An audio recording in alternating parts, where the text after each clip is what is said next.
Back in 2020, the first reports started surfacing from credible sources that Amazon Studios, in partnership with Sony Pictures, was planning to develop a full-fledged live-action series based on God of War. These early rumors quickly gained traction, and the fans split into two camps. Some were genuinely excited, believing that an adaptation on this scale could take the franchise to the next level, but others saw it as just another attempt by Amazon to cash in on a popular IP without truly understanding the source material, and feared the result would be another mediocre product. To understand the reaction at the time, you've got to remember the context. In 2020, video game adaptations were still looked at with a lot of skepticism. Neither The Last of Us nor the Super Mario movie had come out yet, which means the genre hadn't proven itself, either critically or commercially. People still remembered the disappointment of Warcraft, a film that had major backing from Universal and Legendary, and was hyped up as the beginning of a sprawling cinematic trilogy, complete with an extended universe and spin-offs, but in the end, it barely made its money back. Even though some fans appreciated the visual style and still ask for a sequel to this day, Warcraft ultimately stood as a cautionary tale, an ambitious misfire weighed down by convoluted mythology, too many characters, and no clear central protagonist to anchor the story. For the average viewer, it was just too much. God of War, on the other hand, feels way more promising in comparison. The franchise has one clear, compelling main character, Kratos. Unlike Warcraft, where the narrative is split across multiple characters and factions, God of War has a single driving force at its core. Kratos is the face of the franchise. His journey is the narrative. That alone makes it a lot easier to translate into a coherent and emotionally resonant TV series. So when talk of a possible adaptation started up again, many fans were optimistic, especially if Amazon played it smart and didn't try to reinvent the wheel. If they just stick to the modern Norse saga from the more recent games, they've already got the blueprint for a killer show. The Norse trilogy basically already feels like prestige television. Epic in scope, emotional in story, rich with mythology. With just a bit of restructuring, it could easily become a 10-episode season with a strong premiere and a proper budget. Everything's already there. The emotional depth, the father-son relationship, the inner conflict, the ancient gods, the massive set-piece battles. It's tailor-made for the streaming era. And considering Amazon has already shown a willingness to invest in high fantasy worlds, there's a solid chance this could turn out to be a high-quality production. That's not to say there aren't risks. The budget will have to be significant, and expectations for the cast, visuals, and tone will be sky high. But God of War is also one of Sony's most iconic and successful gaming franchises, so audience interest and marketing muscle definitely won't be an issue. As for the story itself, based on early comments from the producers, the show will mostly focus on the Norse saga. In other words, the Greek era will likely be left out or touched on only briefly through flashbacks. The idea seems to be to dive right into the more mature, emotionally complex version of Kratos that we meet in the last games, rather than rehash his blood-soaked beginnings. And honestly, that might be the smartest move. The showrunner is Ronald D. Moore, a name that carries serious weight in the sci-fi world thanks to his work on Star Trek and the critically acclaimed reboot of Battlestar Galactica. And even though his background leans heavily into sci-fi, Moore has openly admitted that the chance to dive into an entirely different kind of setting is exactly what drew him to the project. In one interview, he made it clear that he's determined to deliver a series that lives up to the source material and satisfies even the most die-hard fans of mythological storytelling. If Amazon and Sony really do decide to center the series around the Norse saga, it would be a logical move. At this point, this arc is the most current and relevant in the minds of both fans and mainstream audiences. It's the version of God of War that reshaped the franchise, elevated its reputation, and pulled in a whole new wave of players. It's hard to imagine the studios taking a wild swing at something like the Egyptian or Aztec myths, both of which were floated as potential directions for the games at one point. It's way more likely that we'll either get the familiar Scandi setting seen in the most recent titles, or at the very least, some flashbacks to the Greek era. But a full-blown adaptation of the original games, that still feels like a long shot for now. That's exactly how the recent games handled it, and it worked brilliantly.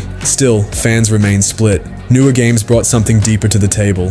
Themes of fatherhood, identity, grief, and growth. It gave the franchise a soul. It also introduced more cinematic storytelling, tighter emotional arcs, and a Kratos who had evolved into something more than just a rage machine. That shift resonated with both critics and players, and it's pretty clear that Sony will want to lean into that. So far, official details about the series are still scarce, but according to some reports, Amazon is prepared to invest around $170 million into the first season. That's roughly the same ballpark as the budget for the Rings of Power's debut. And it makes sense. Bringing the God of War to life is going to require a massive amount of visual effects, elaborate set designs, custom-built suits, and of course, intense action sequences. You can't half-step something like this. But the most talked about element is the casting, especially when it comes to Kratos. And here, Amazon has two clear paths. One option is to go for a recognizable A-list star, a big name that draws attention in headlines. The other road is to cast a lesser-known but perfectly suited actor who fits the tone and soul of the character, similar to what HBO did with Game of Thrones and House of the Dragon. In both of those shows, most of the major roles went to classically trained actors, many of them from the UK theatre scene, who weren't household names before the show. That approach allowed viewers to fully buy into the characters and the story, without the distraction of star power. That's exactly the kind of approach God of War needs. Kratos isn't just a role, he's the emotional core of the entire story. If someone like Dwayne Johnson or Dave Bautista were cast, no matter how talented they are, it would be hard for audiences to see past The Rock playing Kratos, instead of just Kratos. That kind of superstar baggage can break immersion, especially in a series that relies so heavily on atmosphere and emotional weight. The ideal actor should be someone with a clean slate, strong screen presence, real dramatic chops, but not a walking brand. The same logic applies to the rest of the cast. If the series is indeed going to focus on the Norse arc, casting for characters like Odin, Baldur, and the other gods has to be absolutely on point. This is where actors familiar to fans of shows like Vikings or The Last Kingdom could shine. Performers who already have that rugged, mythic quality and who look like they belong in that world. Scandinavian actors would be a perfect fit, or at the very least actors who can carry the gravitas and texture those roles demand.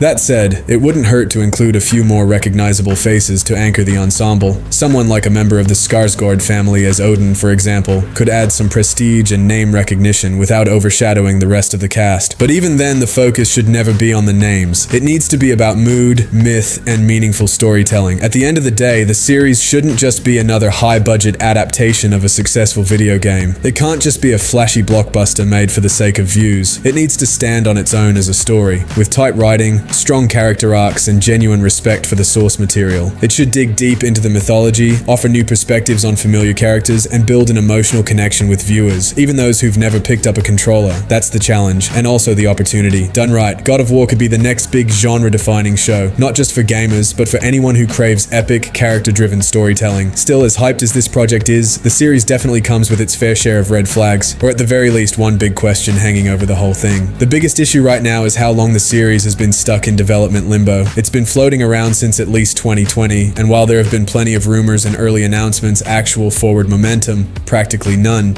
Amazon and Sony have been dragging their feet, and behind the scenes it feels like a revolving door. Showrunners get swapped out, new writers come in, creative teams shift, and the result is that 5 years later we still don't have a teaser, a casting announcement, or even a locked-in confirmation about which part of the God of War story is getting adapted. And that's not just frustrating, that's a real concern. Right now, nobody outside the studios seems to know what's actually going on. One industry insider says the story will focus on the Norse era, another insists it's going to include flashbacks to Greece. One week, the vibe is that production is quietly ramping up. The next week, we're back to radio silence. It has all the hallmarks of what fans dread most. Development hell. There's no public word that a final script is locked, no signs of location scouting, and zero evidence that casting has even begun. And then there's Cory Barlog. His involvement has been a roller coaster. One moment, he's hyping the series, saying he's involved and excited. Then suddenly, he's distancing himself, saying the project is entirely in Amazon's hands and he's just watching from afar. Then not long after, he's back again, saying he's talking with the new team and things are looking promising. So, is he involved or not? Will he have a serious creative role, or is this going to be one of those producer titles that's more symbolic than anything? Like Stephen King's name slapped onto an adaptation he had no real input on?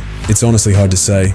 But there are whispers that Amazon is aiming for a 2026 release window. If that's true, then production needs to start soon. If they're serious about a late 2026 premiere, then the cameras need to start rolling before the end of 2025. Despite all the chaos behind the scenes, the potential here is enormous. The fan base is global and fiercely loyal. The story has real emotional depth, and the mythological setting gives the creators a massive sandbox for world building. If Amazon plays this right, they could have the next Game of Thrones level fantasy hit on their hands. There's even been some buzz from fans dreaming about someone like Zack Snyder taking the reins. Snyder himself has expressed interest in God of War before, though that was probably more about promoting Twilight of the Gods. But still, the fact that names like his are even being tossed around shows just how much attention this series is getting, and how high the expectations already are. Sony clearly has long-term ambitions for a full-blown PlayStation cinematic universe. We've already seen the first bricks being laid: Uncharted, Gran Turismo, The Last of Us, and God of War is the next logical step. Sony's also working on a live-action Horizon series, plus more in the pipeline, possibly even a new animated Ratchet & Clank project. It's obvious they're not treating God of War as just another title on the shelf. It's a cornerstone IP, one of their biggest and most critically acclaimed, and while the rollout has been frustratingly slow,